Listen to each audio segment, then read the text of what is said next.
20 years ago, Hurricane Katrina decimated New Orleans and other Gulf states, leading to the deaths of nearly 1,400 people and displacing hundreds of thousands. It is one of the costliest storms on record in the U.S. The slow response from the federal government led to an overhaul of how the country responds to disasters. Now researchers are looking at how agencies respond, where money is being spent, and future concerns.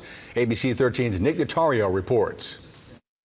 This week marks 20 years since Hurricane Katrina hit. Because of the anniversary, researchers say they wanted to take a look at how much federal funding has been spent on storms since. What they discovered was not just federal dollars being used to recover from storms, but how much is being spent to mitigate them. A group of researchers say Hurricane Katrina sparked change by shining a light on slow emergency response. Since then, they say the federal government has been more involved.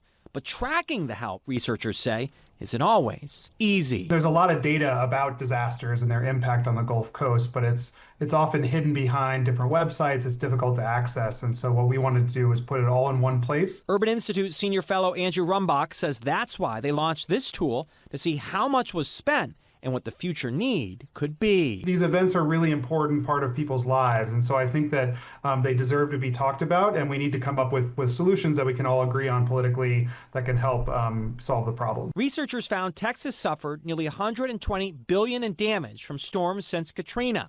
It received about $15 billion in FEMA funds. That's way less than neighboring Louisiana.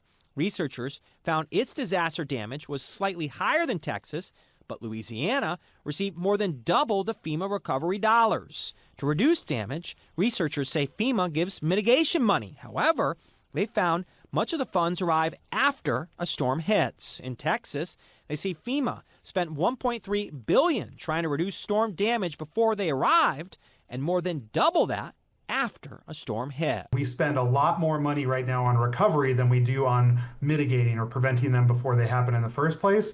And hopefully that balance changes over time. Researchers also looked ahead. They found that if climate change issues persist, the amount of money needed to recover from storms could be more than double every year. They say the number would be $32 billion per year by 2050. If climate change isn't a factor, they say that number would be $15 billion. In the newsroom, Nick Notario, ABC 13 Eyewitness News.